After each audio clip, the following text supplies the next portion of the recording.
Nining naghingapos nga bahin sa kasaulugan sa Pasko, sa pagkabanhaw sa atong Ginoo. Padayon kita sa pagpamati, no? Ang mga pulong pagampo sa atong Ginoo. Dili sa iyang kaugalingon, kundi sa iyang mga tinunanog sa katawhan nga misalig o nagtuo kaniya. We know already, no? Sa maong mga panghitabo. Samtang nangandam kita sa diha kasaulugan sa Pasko sa Pentecoste, sa pagkanaog sa Espiritu Santo nga mao sa banggila nga pagkahimugso sa simbahan. Unya sa dagan usab nato isip parokya, isip simbahan, dakong pagpasalamat sa Dios sa pagkahimong national shrine sa mahal nga Birhen sa Regla dinhi sa Opon atong tuig 2007 o karon ang ika-16 nga adlaw, 16 nga tuig sa anibersaryo sa pagkahimong national shrine sa giila nga sentro sab sa debosyon sa mga magtotoo. Uban sa atong gihanay nga mga kalihukan, no? Ubanan unta kita og giyahan sa Dios, uban sa mahal nga Birhen sa Regla. Karong adlaw ang pagbisita sa mga masakiton sa mga hospital, sa Wana Hospital o tingali pipila usab mobisita dito sa may Karahay. Ugma ang pagbisita sa home care, and then Friday sa mga priso. Unya sa Saturday pohon ang dakong kasaulugan sa anniversaries. Mao'y pinaka ingon nato, no? Culminating part sa 16th anniversary as a national shrine sa mahal nga Birhen sa Regla.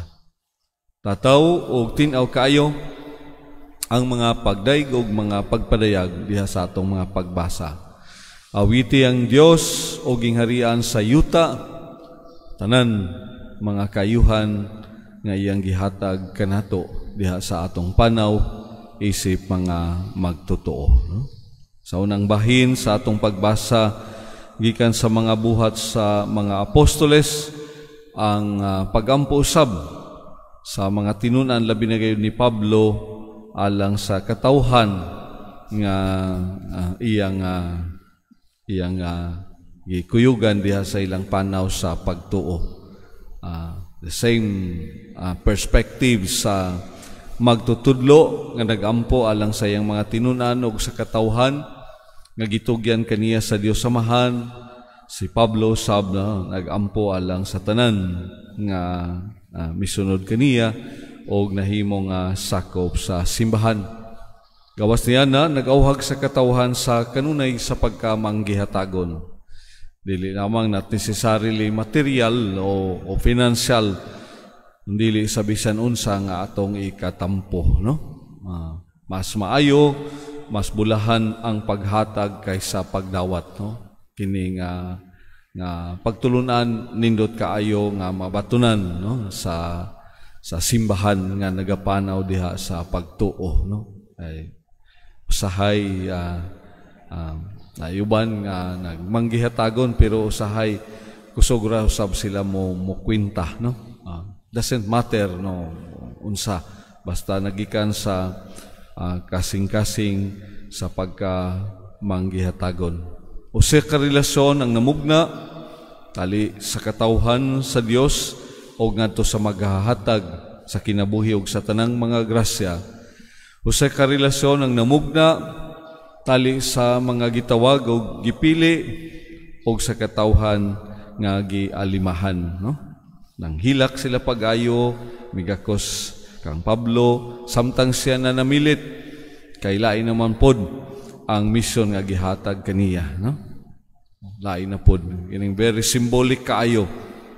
Unya gihatod nila siya ngadto sa sakayan, very significant symbolism diha sa mission nga gisangon o gihatag diha sa iyang tinawag o pinili, no? Although pili lalim ang mga pagbati ng mga kamingaw guban pa, but also another opportunity to receive another missionary, no? O sa dili madugay din sa atong parokya,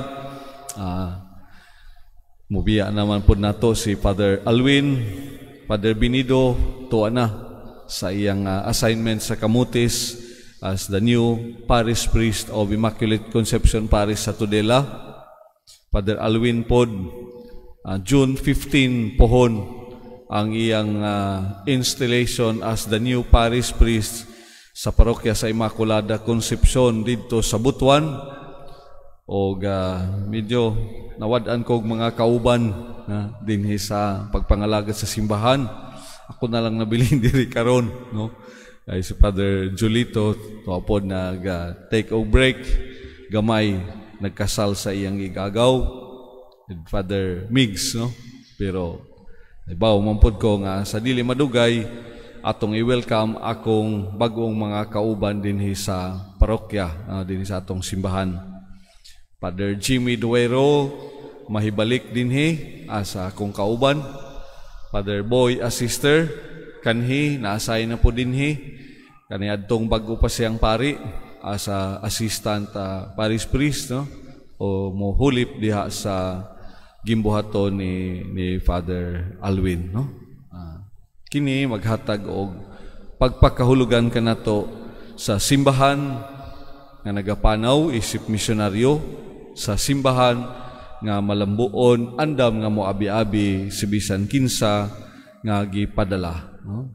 O uban sa grasya ug panalangin sa Ginoo motubo og molambo unta diha sa pagbinayloay sa mga gasa, diha sa paginambitay sa atong pagkaginasahan isip tinawag o pinili sa Dios. Hinaut pa unta.